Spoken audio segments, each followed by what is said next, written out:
هو الذي أرسل رسوله بالهدى ودين الحق ليظهره على الدين كله. صدق الله مولانا العظيم وبلغنا رسوله النبي الأمين الكريم ونحن على ذلك لمن الشاهدين والشاكرين والحمد لله رب العالمين. محترم برادران اہل سنت، قابل احترام بزرگوں اور دوستو، السلام علیکم ورحمۃ اللہ وبرکاتہ. حصول برکت کے لیے آئیے ہم اور آپ مل کر انتہائی ادب، احترام اور خلوص و محبت کے ساتھ آقا نامدار، مدینے کے تاجدار، ہم غریبوں کے غم گسار، سید ابرار و اخیار، محبوب پروردگار، ارواحنا فدا جناب محمد الرسول اللہ صلی اللہ تعالی علیہ وآلہ وسلم کی بارگاہ بکثنا میں جھوم جھوم کر درود و سلام کا نذرانہ پیش کر رہے ہیں. پڑھیں اللہم صلی وسلم علی سیدنا و مولانا محمد مع الجود والکرم وعلى آلہ واصحابہ وبارک وسلم. صلاۃ و سلام علیک یا رسول اللہ، صلاۃ و سلام علیک یا حبیب اللہ. اللہ کی سرتاب قدم شان ہے یہ، اللہ کی سرتاب قدم شان ہے یہ، انسان نہیں انسان وہ انسان ہے یہ. قرآن تو ایمان بتاتا ہے انہیں، قرآن تو ایمان بتاتا ہے انہیں، اور ایمان یہ کہتا ہے میری جان ہے یہ.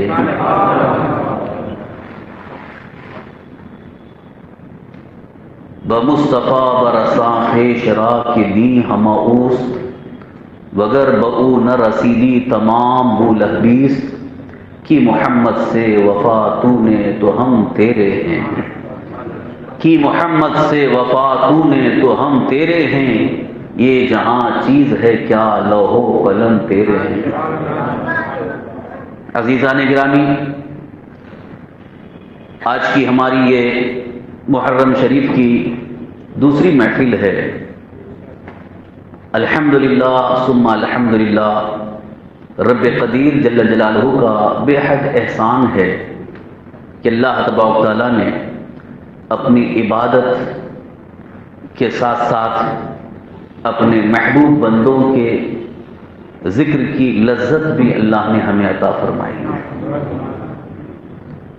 ذکر پاک کو سننے کی لذت یہ ہے جس کی وجہ سے ہم اور آپ یہاں آئے ہیں، آپ بھی بیٹھے ہیں، کیونکہ اللہ والوں کے ذکر سے رحمت نازل ہوتی ہے، اور رحمت نازل ہو اور ہم کو رحمت نہ ملے ایسا تو ہو ہی نہیں سکتا ہے. رحمت کس کے لیے نازل ہو رہی ہے؟ جو اللہ کے محبوب بندوں کا ذکر کر رہے ہیں، ذکر سن رہے ہیں، وہ رحمت الہی سے خوب فیضیاب ہو رہے ہیں. ہماری اس محفل میں بظاہر یہاں پر مسجد میں حرم شریف کے اندر چند حضرات تشریف فرما ہیں، لیکن کافی دور دراز مقامات تک لوگ ہماری اس محفل میں شریک ہیں. صرف مدن پورہ ہی نہیں بلکہ ہندوستان کے مختلف علاقوں میں اور بیرون ہند میں بھی لوگ بیٹھ کر کے سن رہے ہیں. آج کی اس محفل کا خاص عنوان ہے شان مصطفیٰ اور سیرت مصطفیٰ. کل کے بیان میں ہم نے حقیقت توحید اور معرفت الہی کے حوالے سے ایک مختصر خطاب کیا تھا، کیونکہ ہمارے ایمان کی ایک پہلی بنیاد توحید ہے، پھر اس کے بعد دوسری بنیاد ہے رسالت. توحید اور رسالت کے مجموعے کو ایمان کہا جاتا ہے، یعنی جس میں توحید کا عقیدہ بھی ہو اور رسالت کا عقیدہ بھی ہو. ایمان کا دار و مدار انہی دو عقیدوں پر ہے، اس کے ساتھ ساتھ دیگر عقائد جو اس کے ضمن میں آتے ہیں. کلمہ طیبہ جب ہم پڑھتے ہیں، کلمہ طیبہ کیا ہے؟ لا الہ الا اللہ محمد رسول اللہ صلی اللہ تعالی علیہ وسلم. تو اس میں دو حصے ہیں. ایک حصہ ہے لا الہ الا اللہ اور دوسرا حصہ ہے محمد رسول اللہ. تو لا الہ الا اللہ اس سے عقیدہ توحید ملتا ہے، اور محمد رسول اللہ اس سے عقیدہ رسالت ملتا ہے. یعنی رسول اکرم صلی اللہ علیہ وسلم کی رسالت کو ماننا، اللہ تبارک تعالیٰ نے جس شان کے ساتھ حضور صلی اللہ علیہ وسلم کو دنیا میں بھیجا اس شان کے ساتھ ماننا، یہی ایمان ہے. اگر نہیں مانتا ہے تو ایمان کہاں ہے؟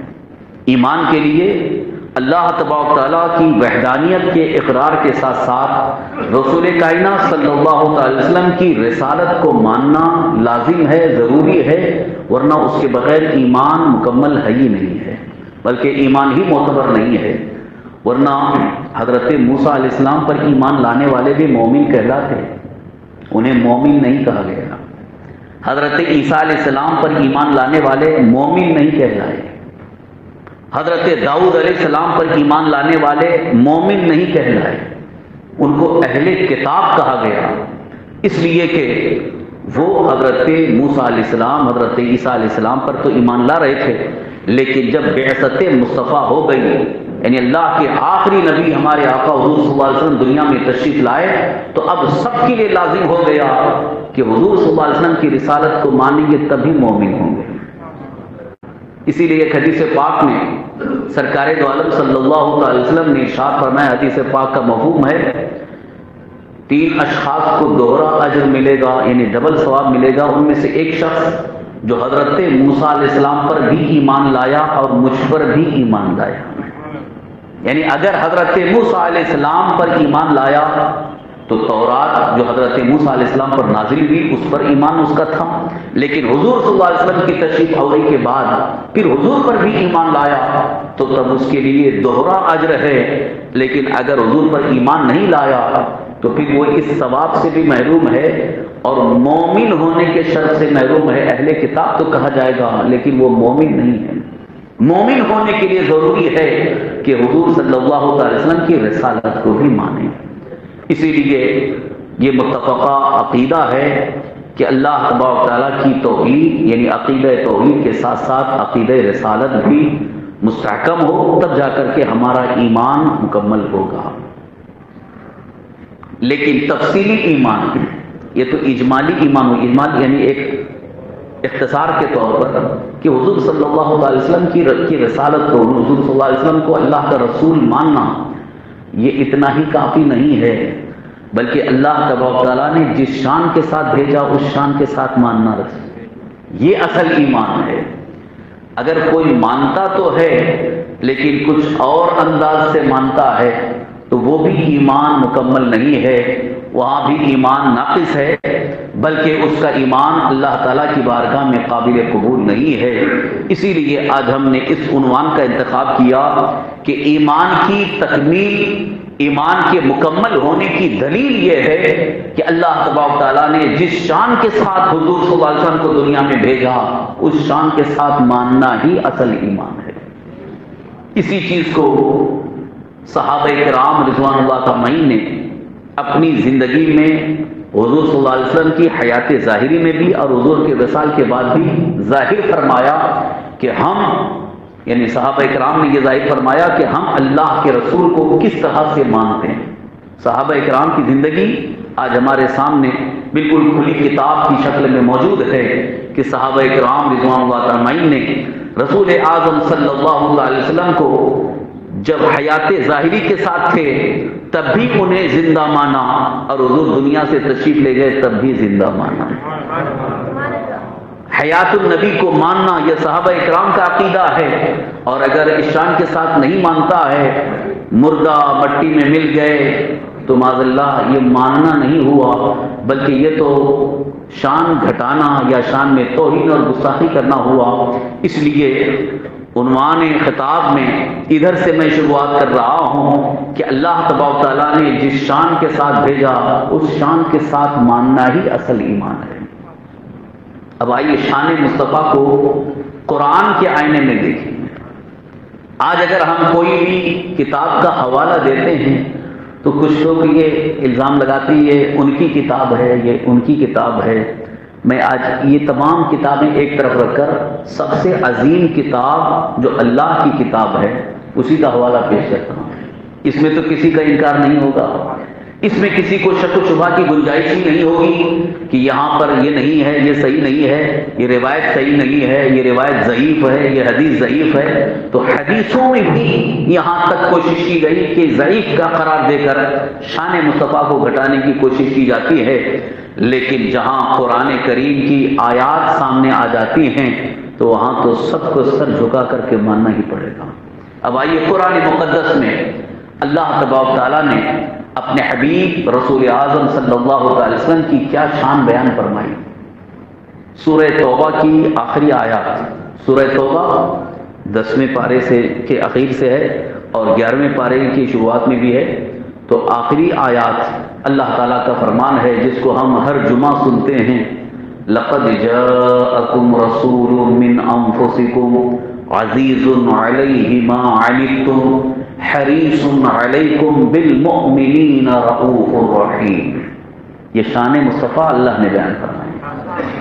اب آپ سوچئے کہ اللہ تعالیٰ ساری کائنات کا خالق ہے، وہ معبود ہے، لیکن اپنے بندے خاص رسول کائنات صلی اللہ علیہ وسلم کی تعریف اور شان کس انداز سے بیان فرما رہا ہے. رب ارشاد فرماتا ہے لقد جاءکم، یقیناً تمہارے پاس آئے رسول، ایک عظیم رسول، من انفسکم، تمہیں میں سے، یعنی جنات میں سے نہیں آئے بلکہ انسانوں میں سے آئے. عزیز علیہ ما عنتم، تمہارا مشقت میں پڑنا ان پر گراں ہے، تمہارا مشقت میں پڑنا ان پر گراں ہے. یعنی ہم نے ایسے رسول تمہارے درمیان بھیجے کہ تمہاری تکلیف ان کو گوارا نہیں ہے، تمہارا مصیبت میں پڑنا انہیں گوارا نہیں ہے، بلکہ وہ تمہارے لیے دعائیں کرتے ہیں، تمہارے لیے بڑے مہربان ہیں. عزیز علیہ ما عنتم حریص علیکم، اور تمہاری نیکیوں کے بہت مشتاق ہیں. ان کا شوق، ان کی دلچسپی اور ان کی ساری کوششیں اس بات پر ہوتی ہیں کہ اللہ تعالیٰ میری امت کو بخش دے، میری امت کو نیکیوں کی توفیق دے، میری امت کو جہنم سے اللہ بچائے. یہ ان کا اشتیاق ہے، یہ ان کا شوق ہے. اور اسی کو قرآن میں اللہ نے بیان فرمایا حریص علیکم، تمہاری نیکیوں کے مشتاق ہیں. بالمؤمنین رؤوف رحیم، اور مومنوں پر بڑے مہربان ہیں اور بڑے رحم والے ہیں. دیکھیے شان مصطفیٰ، اللہ تعالیٰ نے کس انداز سے رسول اعظم صلی اللہ علیہ وسلم کی بعثت کا ذکر فرمایا کہ تمہارے درمیان ایک ایسے رسول تشریف لائے کہ تمہارا مشقت میں پڑنا ان پر گراں ہے. گراں یعنی بہت بھاری. اس کو ایک تقریب فہم کے لیے، سمجھانے کے لیے ایک مثال کے ذریعے میں آپ کو سمجھاؤں تو بات بہت جلدی سمجھ میں آ جائے گی. آج ایک باپ اپنے بیٹے کے لیے کتنے ناز نخرے برداشت کرتا ہے کہ نہیں؟ کوئی باپ اپنی اولاد کے لیے کبھی یہ نہیں چاہتا کہ میرا بچہ مصیبت میں آ جائے، میرا بچہ تکلیف میں آ جائے. تو کبھی وہ اس کو نصیحت کرتا ہے، کبھی اس کو بچانے کی کوشش کرتا ہے. عالم یہ ہے کہ اگر معمولی سردی بخار ہو جائے تو باپ پریشان، ماں پریشان. تو ماں باپ کو اپنی اولاد کی اتنی فکر ہو جاتی ہے کہ ہماری اولاد کو تکلیف نہ ہو، ہماری اولاد کو کوئی پریشانی نہ آئے. تو اولاد کی تکلیف اور پریشانی ماں باپ دیکھ نہیں سکتے ہیں، یہاں تک کہ اپنے اوپر تکلیف لے لیتے ہیں لیکن اپنی اولاد کو تکلیف میں دیکھنا گوارا نہیں کرتے. اس بات کو تو محسوس کرتے ہیں. یہی وجہ ہے کہ بچہ جب پیدا ہوتا ہے، پیدا ہونے کے بعد ہی سے اس کی جب نشو و نما شروع ہوتی ہے، بچہ پروان چڑھنے لگتا ہے، تو اسی وقت سے ماں باپ کتنی فکر کرتے ہیں، کتنی فکر کرتے ہیں. ٹھنڈی کا موسم آ گیا تو اب بچے کے لیے گرم کپڑے، سویٹر اور پورے انتظامات میں لگ جاتے ہیں کہ تاکہ ٹھنڈی نہ لگے. اور اگر بہت سخت گرمی ہے تو اس کے لیے فین، اے سی وغیرہ کا انتظام. اپنی گرمی اپنی تکلیف تو گوارا ہے لیکن اپنے بچوں کی تکلیف گوارا نہیں ہے. اسی کو کہتے ہیں کہ مشقت میں پڑنا گراں ہے. جس طرح سے اولاد کا مشقت میں پڑنا ماں باپ پر ایک بھاری محسوس ہوتا ہے, ایک گرانی محسوس ہوتی ہے, یہاں تک کہ بھوکا رہنا گوارا کر لیتے ہیں لیکن اپنی اولاد کی بھوک کو برداشت نہیں کر سکتے ہیں. بلا تشبیہ و تمثیل اللہ کے حبیب سرور کائنات صلی اللہ علیہ وسلم کا اپنی امت کے ساتھ یہی حال ہے, یہی حال ہے. آپ نے تاریخ نہیں پڑھی ہے, تاریخ اٹھا کر کے دیکھو. احادیث کریمہ میں اللہ کے حبیب ہمارے آقا حضور سرور کائنات صلی اللہ علیہ وسلم کا حال یہ تھا کہ اکثر اپنی امت کے لیے دعائیں فرماتے تھے, دعائیں فرماتے تھے. جب دیکھو امت کے لیے دعا فرما رہے ہیں, یہاں تک کہ حدیث پاک میں یہ بھی ذکر آیا ہے کہ جب آپ دنیا میں تشریف لائے, پیدا ہوئے, اس وقت بھی آپ کی زبان پر یہی جملہ تھا, ربی حبلی امتی, اے اللہ میری امت کو بخش دے, اے اللہ میری امت میرے حوالے فرما دے. تو یہ رسول اعظم صلی اللہ علیہ وسلم کو امت کی فکر یعنی مشقت میں پڑنا گراں ہے, اور ساتھ ہی ساتھ گناہوں کو یاد کر کے, اپنی امت کے گناہوں کو یاد کر کے روتے تھے. کبھی آپ نے اس بارے میں سنا ہوگا کہ ایک مرتبہ سرکار دو عالم صلی اللہ علیہ وسلم کو فکر لاحق ہو گئی امت کے گناہوں کی کہ کل میدان محشر میں کیا ہوگا جب حساب کتاب ہوگا. کہ اللہ تعالیٰ نے تو فرمایا کہ میدان محشر کا حساب بڑا سخت ہوگا, ایک دن 50,000 سال کے برابر ہوگا. ایک دن میدان قیامت کا ایک دن 50,000 سال کے برابر ہوگا. سورج ایک ہاتھ کے فاصلے پر ہوگا, زمین تانبے کی ہوگی, اور حساب بڑا سخت ہوگا. اسی فکر میں سرکار دو عالم صلی اللہ علیہ وسلم ایک طرف تشریف لے گئے. آپ گئے ایک غار میں, پہاڑ کے غار میں جا کر کے سر سجدے میں رکھ کے رو رہے ہیں, اے اللہ میری امت کو بخش دے, اے اللہ میری امت کو بخش دے, اے اللہ میری امت کو بخش دے. بس روتے جا رہے ہیں اور اللہ کی بارگاہ میں دعا کر رہے ہیں.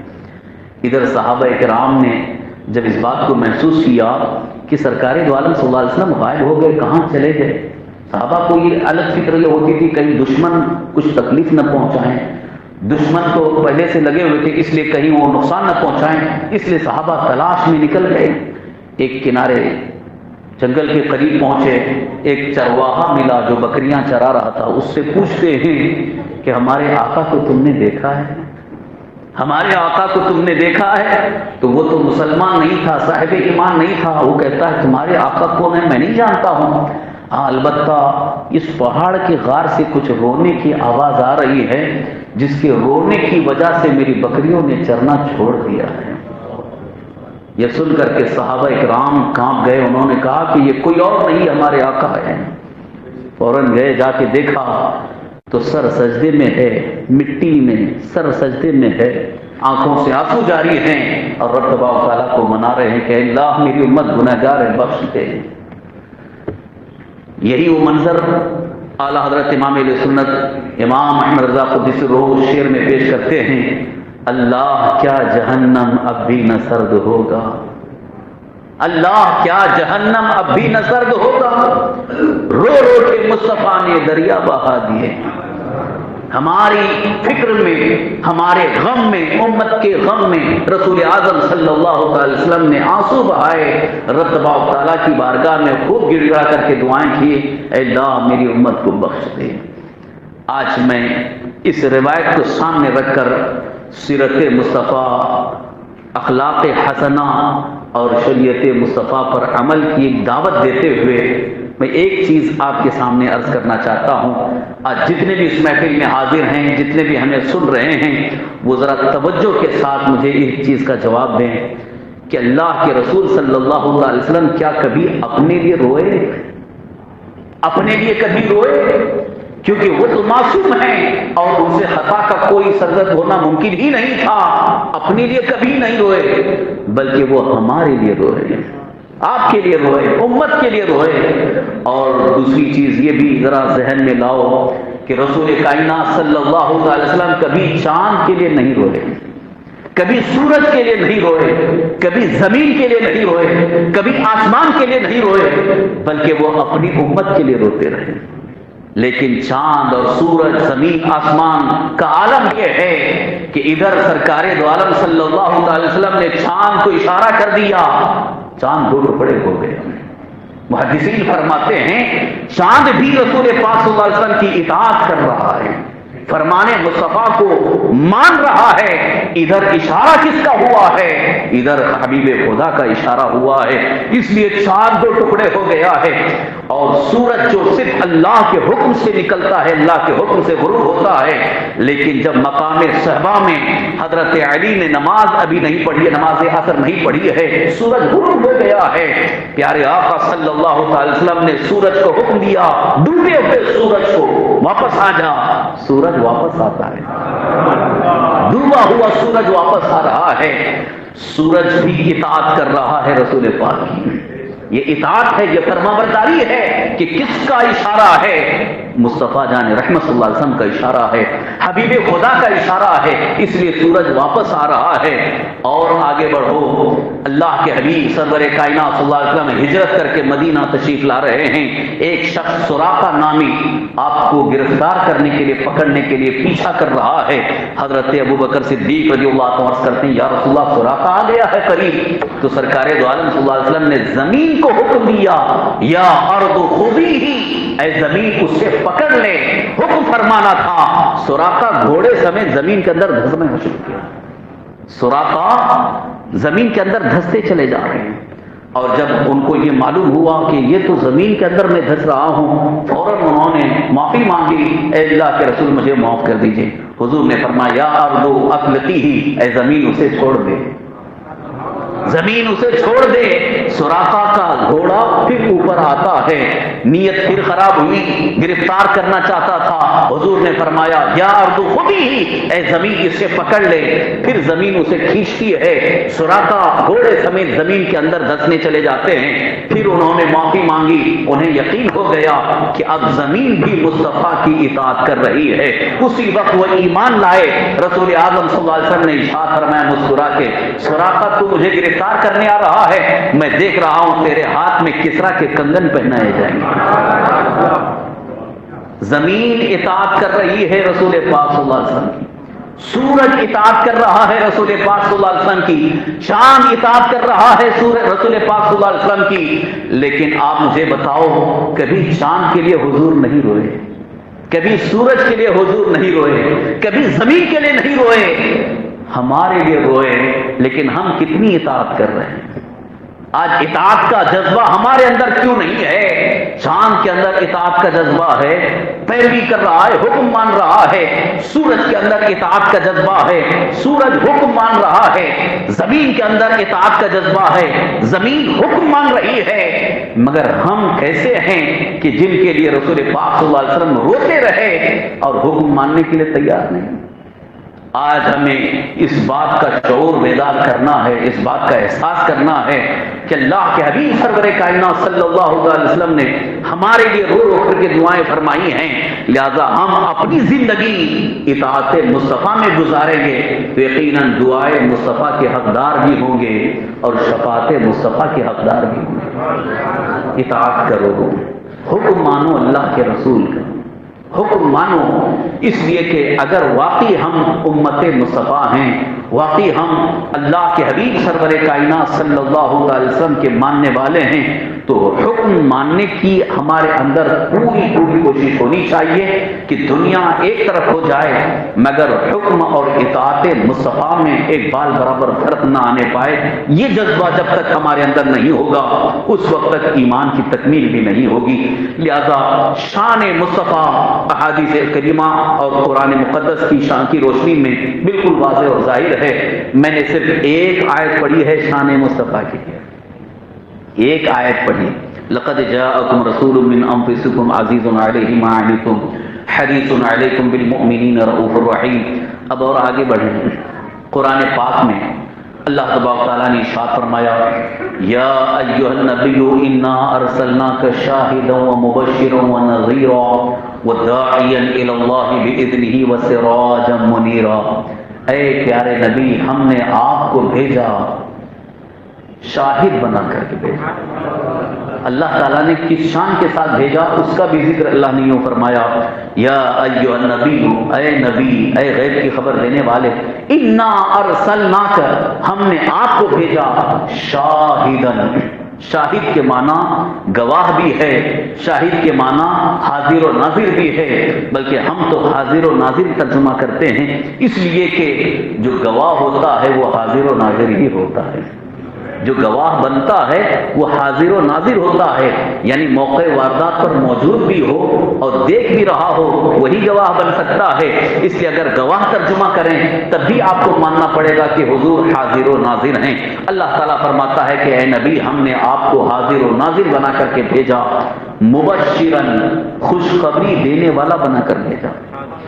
مبشر کے معنی خوشخبری دینے والا۔ تو پیارے آقا صلی اللہ علیہ وسلم نے ہمیں خوشخبری دی ہے، ایمان لے آؤ جنت میں پہنچ جاؤ گے، یہ تو بشارت ہے۔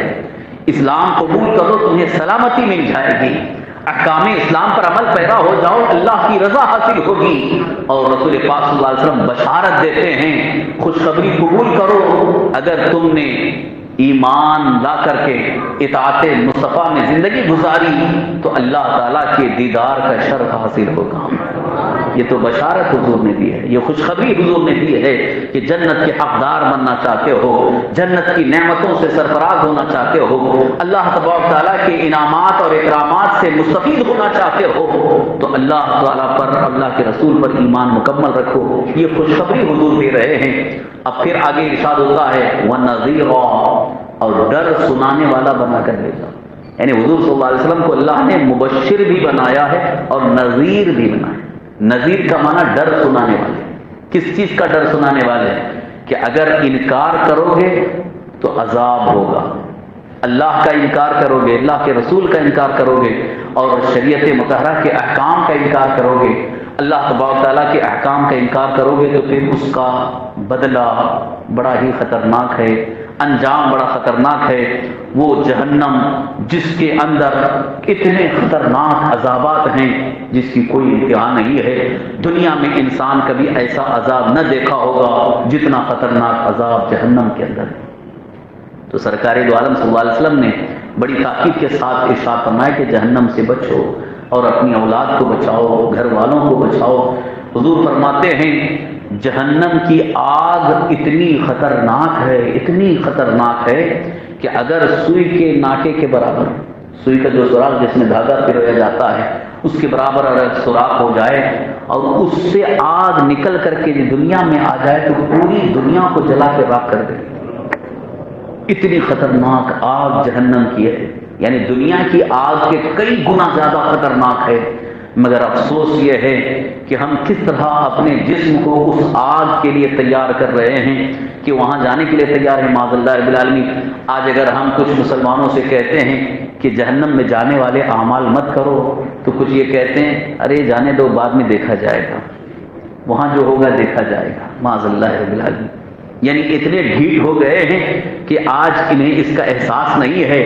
میں ان سے صرف اتنی بات کہوں گا، ذرا دنیا کی آگ میں ایک انگلی رکھ کر کے بتا دو، تھوڑی دیر کے لیے، ایک منٹ کے لیے، یہ جو چولہا جل رہا ہے، گیس چولہا جل رہا ہے، اس میں ذرا اپنی ایک انگلی ایک منٹ کے لیے رکھ کر کے بتا دو، ایک منٹ کیا 5 سیکنڈ بھی رکھنا کوئی گوارا نہیں کر سکتا ہے، تو اپنا پورا وجود، اپنا پورا جسم جہنم میں جھونکا جائے، ہم اس کو کیسے برداشت کریں گے؟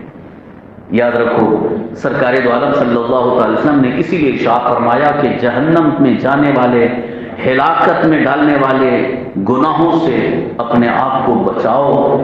اگر آپ نے بچا لیا تو دنیا میں بھی اللہ تعالیٰ کا انعام ہے اور آخرت میں بھی اللہ کا انعام ہے۔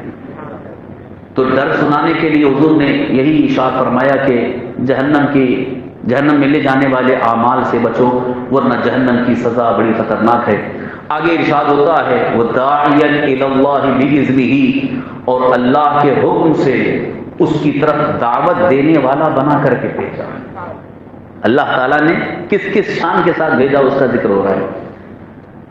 اللہ تعالیٰ نے ارشاد فرمایا اے نبی ہم نے آپ کو حاضر و ناظر بنا کر بھیجا، مبشر بنا کر کے بھیجا، نذیر بنا کر کے بھیجا، داعی الی اللہ، داعی الی اللہ کا مطلب اللہ کی طرف بلانے والا، تو حضور آئے اور اپنے امتی کو، اللہ کے بندوں کو اللہ کی طرف دعوت دے رہے ہیں کہ آؤ اللہ کی طرف، آؤ اللہ تعالیٰ کے دین کی طرف، آؤ اللہ کے احکام کی طرف۔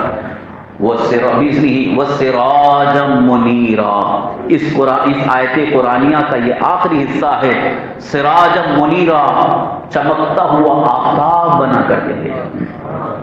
یہ ہے شان مصطفیٰ کلام الہی کے اندر، شان مصطفیٰ قرآن مقدس کے اندر۔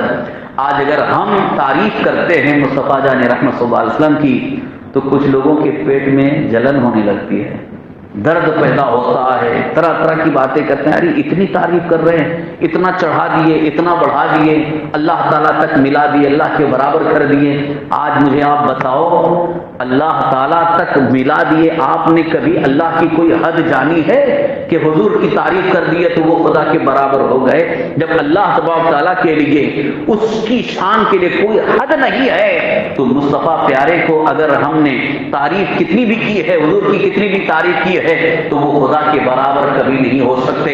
اس لیے کہ امام اہل سنت اعلی حضرت نے واضح فرما دیا ہے، لیکن رضا نے ختم سخن اس پہ کر دیا، خالق کا بندہ خلق کا آقا کہوں تجھے، سرور کہوں کہ مالک و مولا کہوں تجھے، باغ خلیل کا گلے زیبا کہوں تجھے، اللہ رے تیرے جسم منور کی تابشیں، اے جانے جاں میں جانے تجلا کہوں تجھے، تیرے تو وصف عیب تناہی سے ہیں بری۔ بہت ہی معنی خیز شعر ہے یہ نعت پاک مصطفیٰ کا، اتنا معنی خیز شعر ہے کہ میں نے بڑے بڑے شعراء کے اشعار دیکھے، لیکن اس شعر کے اندر جو چاشنی اور لذت ہے وہ کہیں اور نظر نہیں آتی ہے کہ واقعی اعلیٰ حضرت نے عشق رسول کا حق ادا کیا ہے، اور یوں عرض کرتے ہیں، تیرے تو وصف عیب تناہی سے ہیں بری۔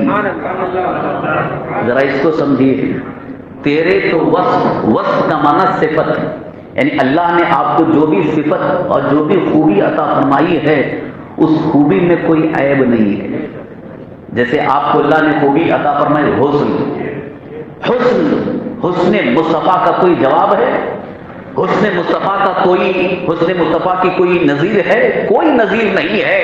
کائنات کے اندر کوئی ایسا پیدا ہی نہیں ہوا جو اللہ نے آپ کو پیدا کیا۔ صحابی رسول حضرت حسان بن ثابت انصاری رضی اللہ عنہ یوں عرض کرتے ہیں، وَأَجْمَلَ مِنْكَ لَمْ تَرَ قَطُّ عَيْنِي وَأَحْسَنَ مِنْكَ لَمْ تَلِدِ النِّسَاءُ خُلِقْتَ مُبَرَّأً مِنْ كُلِّ عَيْبٍ كَأَنَّكَ قَدْ خُلِقْتَ كَمَا تَشَاءُ۔ آپ سے زیادہ حسن و جمال والا میری آنکھ نے دیکھا ہی نہیں۔ جنہوں نے اپنی نگاہوں سے دیکھا حسن مصطفیٰ کو، وہ کہتے ہیں آپ سے زیادہ حسن والا کوئی دنیا میں پیدا ہی نہیں ہوا ہے۔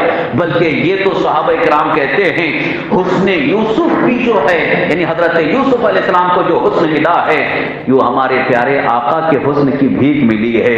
چاند کو اگر نور اور چاند کو روشنی ملی ہے تو یہ حسن مصطفیٰ کا صدقہ ہے، جس کی وجہ سے آج چاند پوری دنیا میں رات کے وقت چمک کر کے چاندنی اور روشنی عطا کرتا ہے۔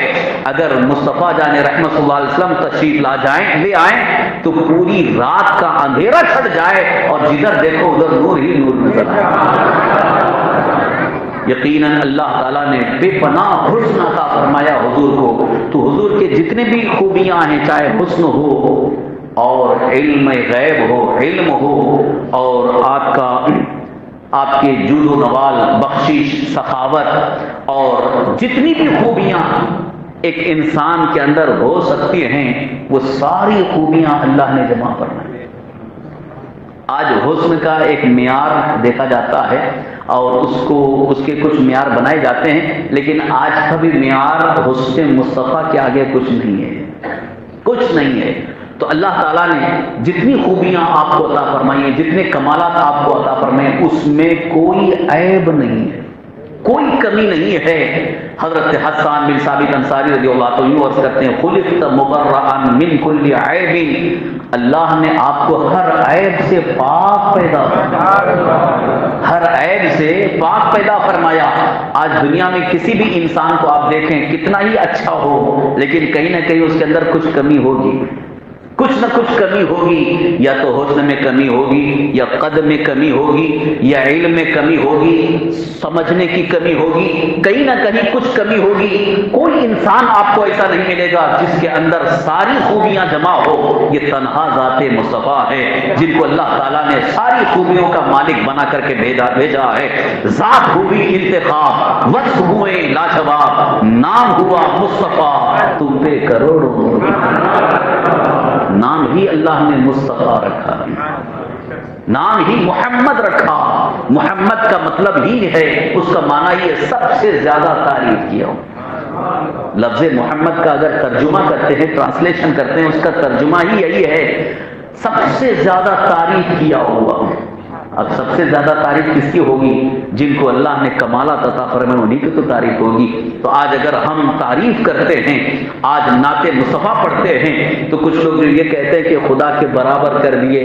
برابر ہونے کا کوئی سوال ہی نہیں ہوتا ہے، اس لیے کہ اللہ خالق ہے اور رسول اللہ مخلوق ہیں۔ مخلوق کی تعریف اگر ہم کر رہے ہیں، یعنی حضور صلی اللہ علیہ وسلم کی تعریف کر رہے ہیں، تو یہ خدا کے برابر ہونے کا کوئی تصور ہی نہیں ہوگا۔ اسی لیے حضرت علامہ بوصیری رحمۃ اللہ علیہ نے بڑے بہترین انداز میں ایک شعر پیش فرمایا ہے، دع مدعته النصارى في نبيهم واحكم بما شئت مدحا فيه واحتكم۔ نصارہ نے، عیسائیوں نے اپنے نبی حضرت عیسیٰ علیہ السلام کے لیے جو کہا وہ تم مت کہو، وہ مت کہو۔ نصارہ نے کیا کہا؟ حضرت عیسیٰ علیہ السلام خدا ہے یا خدا کے بیٹے ہیں، یہ ان کا عقیدہ ہے۔ نصارہ نے اپنے نبی حضرت عیسیٰ علیہ السلام کو خدا کہہ دیا یا خدا کا بیٹا کہہ دیا۔ حضرت امام بوصیری فرماتے ہیں تم یہ مت کہو، وَاحْكُمْ بِمَا شِئْتَ مَدْحًا فِيهِ وَاحْتَكِمِ، پھر حضور کی شان میں جو کچھ بھی تعریف کرنا ہو تعریف کرو۔ مالک رقاب امم کہو، خلیفۃ اللہ الاعظم کہو، اللہ تبارک تعالیٰ کی مخلوق میں سب سے زیادہ، سب سے افضل، سب سے زیادہ حسین، سب سے زیادہ علم والے، اللہ کی مخلوق میں سب سے زیادہ جود و نوال والے، اللہ تعالیٰ کی مخلوق میں سب سے زیادہ باکمال اللہ نے حضور کو بھیجا۔ تو یہ ہے شان مصطفیٰ کلام الہی میں، قرآن مقدس میں۔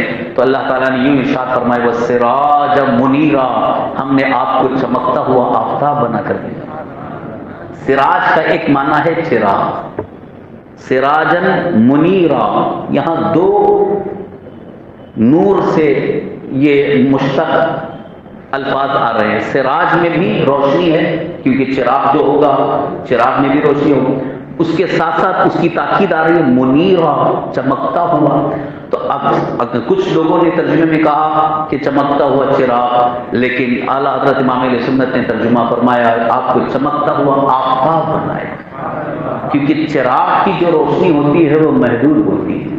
چراغ اگر کہیں جلایا جائے تو اتنے حصے تک کے لیے وہ روشن کرتا ہے، مگر اللہ نے آپ کو صرف ایک حصے کے لیے چراغ نہیں بنایا ہے بلکہ پوری کائنات کے لیے روشن بنایا ہے۔ اور آفتاب جو ہے وہ پوری دنیا کو روشن کر رہا ہے۔ ایک آفتاب نکلتا ہے پوری دنیا کو روشن کرتا ہے، مگر آفتاب رسالت کی شان یہ ہے کہ ادھر سرکار دو عالم صلی اللہ علیہ وسلم سے جسے نسبت حاصل ہو جائے، جو ایمان لے آئے، محبت رسول سے سرشار ہو جائے، اس کا ظاہر بھی روشن ہے، اس کا باطن بھی روشن ہے۔ عالم یہ ہے کہ ادھر قبر کی اندھیری کوٹری کا احساس ہوتا ہے تو اعلیٰ حضرت امام علیہ سنت تسلی دیتے ہیں قبر میں لہرائیں گے تا حشر چشمے نور کے، جلوہ فرما ہوگی جب طلعت رسول اللہ کی۔ اللہ نے آپ کو چمکتا ہوا آفتاب بنا کر کے بھیجا ہے۔ صحابہ کرام روایت بیان کرتے ہیں کہ کبھی کبھی ایسا بھی ہوتا کہ ہم حضور صلی اللہ علیہ وسلم کی بارگاہ میں بیٹھے رہتے اور دیر ہو جاتی اور پھر اٹھ کر کے جانا ہوتا، تو جب جاتے تو اس وقت لائٹ کا بھی انتظام نہیں تھا، چراغ کا انتظام نہیں ہوتا، لیکن حضور صلی اللہ علیہ وسلم کے بیٹھنے کی بارگاہ میں بیٹھنے کے بعد جو عصا ہاتھ میں ہوتا تھا، اس عصا کے اندر نورانی کرنیں نکلنے لگتی، وہ عصا لے کر کے چلتے تھے تو اس سے نورانی کرنیں، جیسے آج ٹارچ ساتھ میں لے کے جا رہے ہیں تو اس سے روشنی نکل رہی ہے، مگر صحابہ اکرام فرماتے ہیں کہ عصا کے اندر وہ نوری کرنیں آ جاتی تھی اور اسی عصا کی روشنی سے ہم اپنے گھر پہنچ جاتے تھے۔ بارگاہ مصطفیٰ میں بیٹھنے والے وہ تو منور ہو ہی رہے ہیں، مگر عصا لکڑی یہ بھی حضور صلی اللہ علیہ وسلم کے نور سے منور ہو رہی ہے۔ آپ اندازہ لگائیے کہ اللہ نے کیسا نور آپ کو عطا فرمایا، تو چمکتا ہوا آفتاب بنا کر کے بھیجا۔ قرآن کریم کی صرف 2 آیتوں کی روشنی میں میں نے شان مصطفیٰ بیان کی ہے، یوں تو اور بہت ساری آیات ہیں۔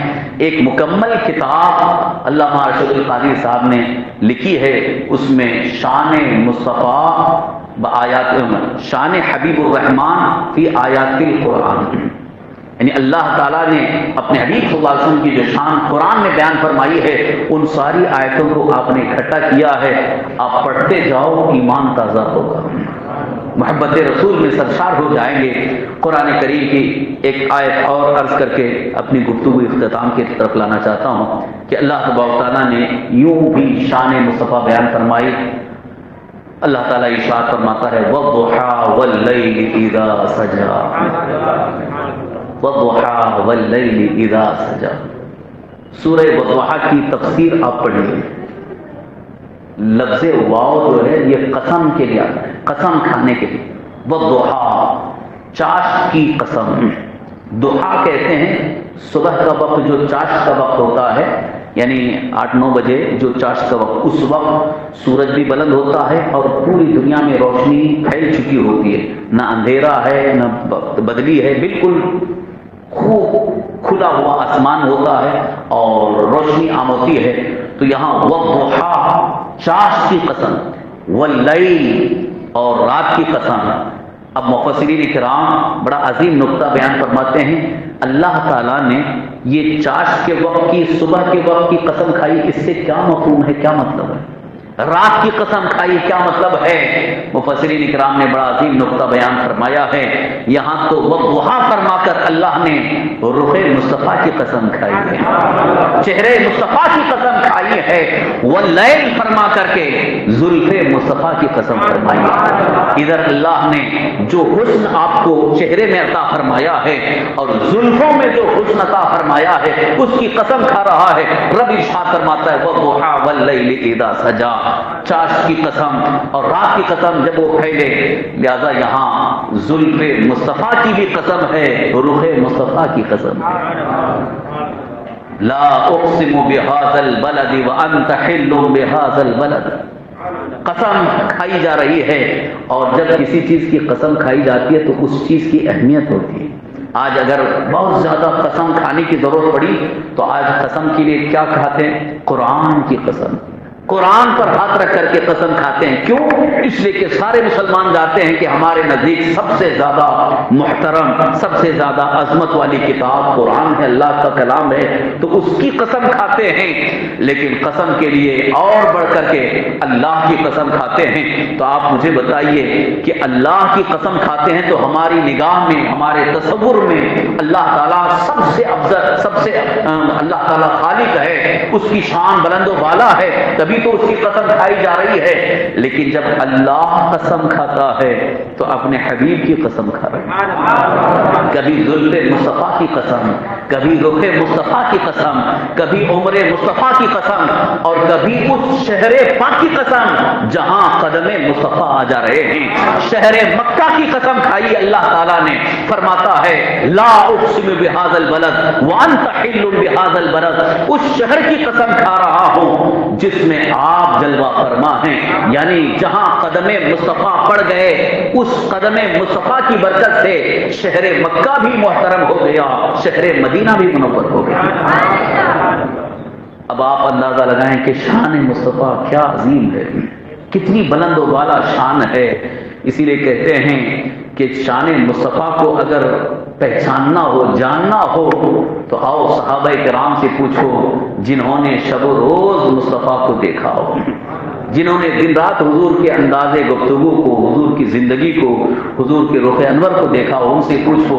حضرت ابوبکر صدیق رضی اللہ عنہ سے جب پوچھا گیا تو حضرت ابوبکر صدیق رضی اللہ عنہ نے یہ روایت بیان کر دی کہ آقا کریم صلی اللہ علیہ وسلم نے خود فرما دیا ہے کہ اے ابوبکر، میری حقیقت کو میرے رب کے علاوہ کسی نے پہچانا ہی نہیں، میرے رب کے علاوہ کسی نے مجھے پہچانا ہی نہیں ہے۔ دیکھنے والوں نے دیکھا عام انسان ہیں، لیکن سرکار دو عالم صلی اللہ علیہ وسلم کی شان یہ ہے کہ فرشتے آپ کی گرد راہ میں گم ہیں کہ مصطفیٰ کا مقام کتنا عظیم ہے، مصطفیٰ کا مقام کتنا بلند ہے۔ معراج کی رات جانے والے ساتھ میں حضرت جبریل امین سدرۃ المنتہا تک جا کر کے رک جاتے ہیں، عرض کرتے ہیں یا رسول اللہ اب آگے میں نہیں جا سکتا، آپ جا سکتے ہیں۔ وہ حضرت جبریل جو 24 لاکھ مرتبہ اللہ کی بارگاہ سے پیغام لے کر کے وحی لے کر کے آنے والے سدرۃ المنتہا پر رک کر کے کہتے ہیں میری رسائی بس یہیں تک ہے، اس کے آگے آپ کی رسائی ہے۔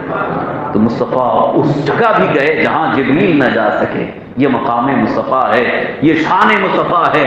تو میں یہ عرض کر رہا تھا کہ شان مصطفیٰ قرآن مقدس کی روشنی میں آپ دیکھو تب سمجھ میں آ جائے گا۔ تو آج کل کے جو للو پنجو کچھ بھی بول دیتے ہیں کہ ارے ان کو تو اپنے جیسا بڑا بھائی چھوٹا بھائی نہ جانے معاذ اللہ کیا کیا بکواس کرتے ہیں، انہیں کم سے کم اس بارے میں تو سوچنا چاہیے کہ ہماری زبان کی کیا حیثیت ہے کہ حضور کی بارگاہ میں اس طرح سے کہیں۔ 6 نسبت خاکرہ بعالم پاک حضرت علامہ جامی رحمۃ اللہ علیہ بڑے عاشق رسول گزرے ہیں، وہ کہتے ہیں ذرا ادب سے سنو اور بہت توجہ کے ساتھ سنو، عاشق رسول ہیں کیا کہتے ہیں، 1000 بار بشویم دہن زمش کو گلاب ہنوز نام تو گفتن کمال بے ادبی۔ فارسی میں شعر ہے 1000 بار میں اپنی زبان کو گلاب کے پانی سے دھل لوں تب بھی آپ کے نام پاک کو لینا میں بے ادبی سمجھتا ہوں۔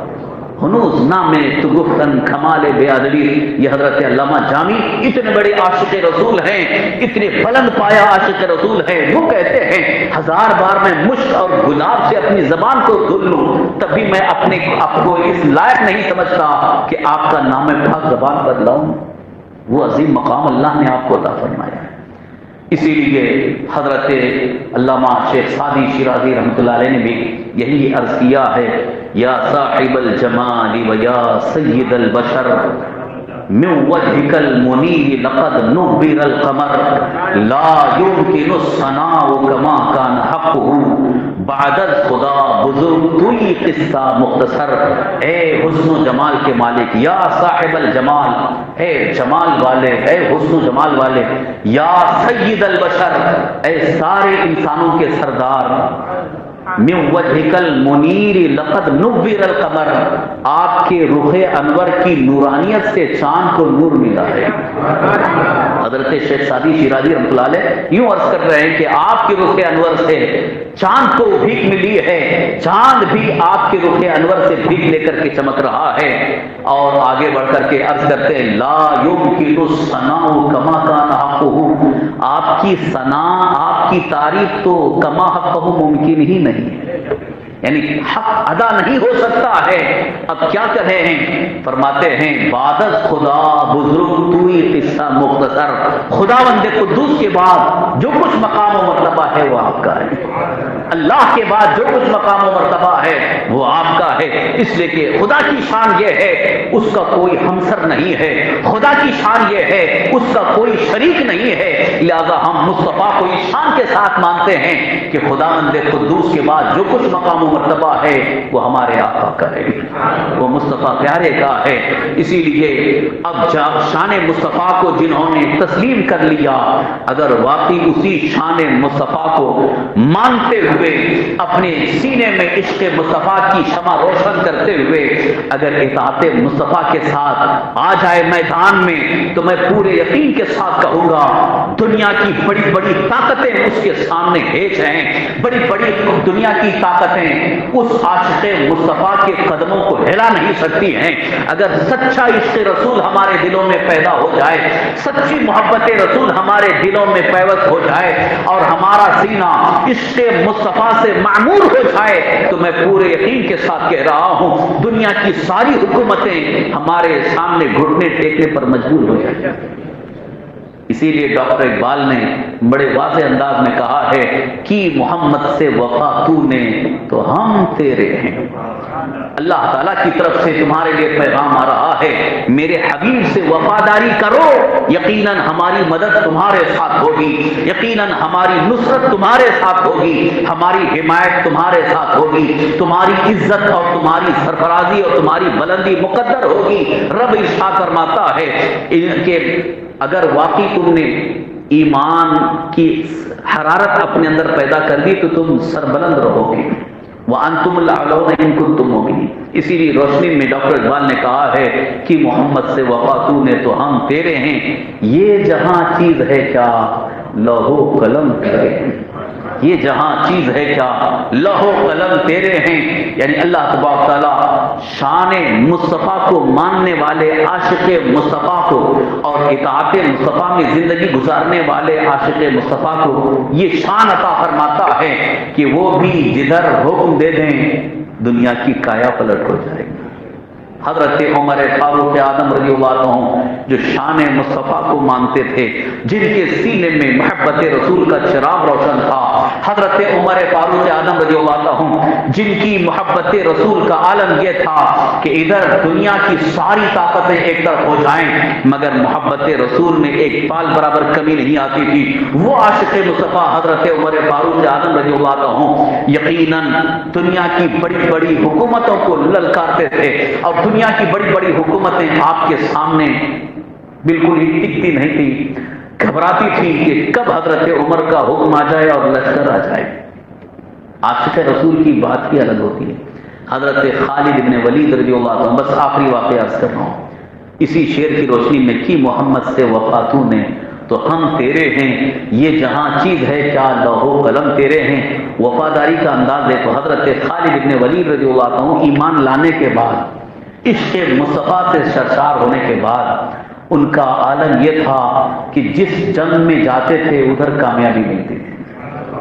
جس جنگ میں جا رہے ہیں اگرچہ اپنے پاس تعداد کم ہے، چھوٹی سی فوج ہے، ہتھیار کم ہے، اوزار نہیں ہے، اسباب نہیں ہے، مگر پھر بھی کامیابی ان کو ملتی تھی۔ بڑی بڑی فوجوں کے سامنے آپ کھڑے ہو جاتے تھے تو ان کے چھکے چھوٹ جاتے تھے، اور ادھر حضرت خالد بن ولید رضی اللہ عنہ کے سامنے بڑے بڑے پہلوان، بڑے بڑے سرما جو ہے وہ کھڑے ہونے سے گھبراتے تھے۔ یہ حضرت خالد بن ولید رضی اللہ عنہ کی شان دیکھو، ایک جنگ میں آپ کی ٹوپی سر سے گر گئی اور پھر آپ گھوڑے سے اترے اور اپنی ٹوپی تلاش کی اور اسی ٹوپی کو پھر آپ نے سر پہ رکھ لیا، اس کے بعد جنگ لڑنا شروع کی، پھر جنگ میں کامیابی ملی، دشمنوں کو آپ نے پرے کاٹ دیا اور دشمن بالکل زیر ہو گئے، پرچم اسلام بلند ہو گیا، فتح اور کامرانی حاصل ہو گئی۔ جب جنگ کا غبار چھٹا تو ایک طرف بیٹھے تھے، کسی نے کہا حضرت خالد بن ولید سے، اے خالد عجیب بات ہے کہ گھمسان کی جنگ ہو رہی ہے، نیزے برس رہے ہیں، تیروں کی بارش ہو رہی ہے، اس وقت میں نے دیکھا آپ گھوڑے سے اتر گئے اور ٹوپی تلاش کر رہے ہیں۔ حضرت خالد بن ولید رضی اللہ عنہ ارشاد فرماتے ہیں، اسی ٹوپی کی برکت سے تو مجھے کامیابی ملتی ہے، وہی ٹوپی کی برکت ہے کہ ہر جنگ میں مجھے فتح حاصل ہوتی ہے۔ جانتے ہو اس ٹوپی کی کیا شان ہے؟ اس ٹوپی میں میں نے میرے آقا صلی اللہ علیہ وسلم کے منہ مبارک کو سل لیا ہے۔ جس ٹوپی میں منہ مبارک مصطفیٰ ہیں، اس ٹوپی کی برکت سے حضرت خالد بن ولید رضی اللہ عنہ کو شاندار کامیابی مل رہی ہے، فتح حاصل ہو رہی ہے، نصرت حاصل ہو رہی ہے۔ میں یہ کہنا چاہتا ہوں، ٹوپی میں حضرت خالد بن ولید رضی اللہ عنہ نے حضور کے منہ مبارک کو کیوں سل لیا تھا؟ وہ عشق مصطفیٰ تھا، وہ محبت رسول تھی، جس کی برکت سے اللہ نے آپ کو یہ کامیابی عطا فرمائی۔ اسی لیے ڈاکٹر اقبال کہتے ہیں کہ محمد سے وفا تو نے تو ہم تیرے ہیں، یہ جہاں چیز ہے کیا لوح و قلم تیرے۔ آج بھی ضرورت اس بات کی ہے کہ ہم اپنے اندر عشق مصطفیٰ اور محبت رسول کو بالکل ہی لانے کی کوشش کریں، کیونکہ دنیا کی بہت ساری محبتوں میں ہم گھر کر کے عشق مصطفیٰ سے بہت دور ہوتے چلے جا رہے ہیں۔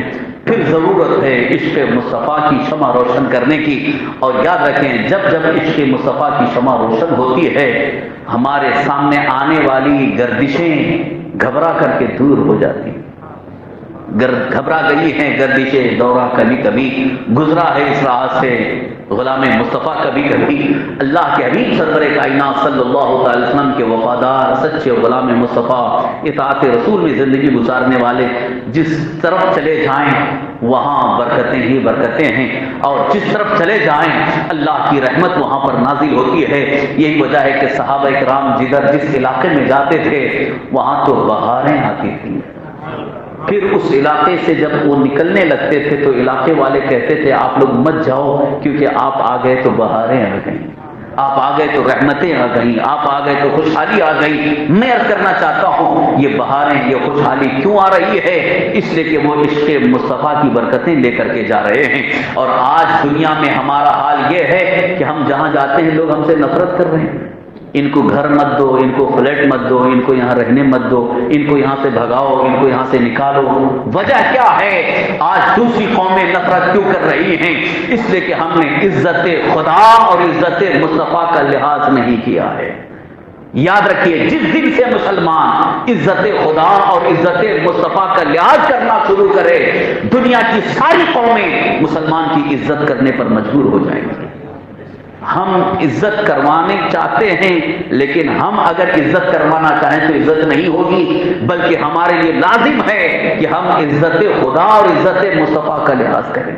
ہم نے اللہ کی عزت کے لیے، اللہ کے رسول کی عزت کے لیے اپنا سب کچھ قربان کر دیا، تو دنیا ہمارے ٹھکروں میں ہوگی، دنیا ہمارے قدموں میں ہوگی، دنیا ہمارے پیچھے ہوگی اور ہم مقتدا ہوں گے۔ لیکن آج ہم نے عزت خدا اور عزت مصطفیٰ کا لحاظ نہیں کیا، صرف اپنی عزت کا لحاظ کرنا شروع کیا، اس لیے بے عزت ہوتے چلے جا رہے ہیں۔ آج بھی اگر عزت چاہیے تو عزت خدا اور عزت مصطفیٰ کے لیے آگے بڑھو، انشاءاللہ دنیا عزت کرنے پر مجبور ہو جائے گی۔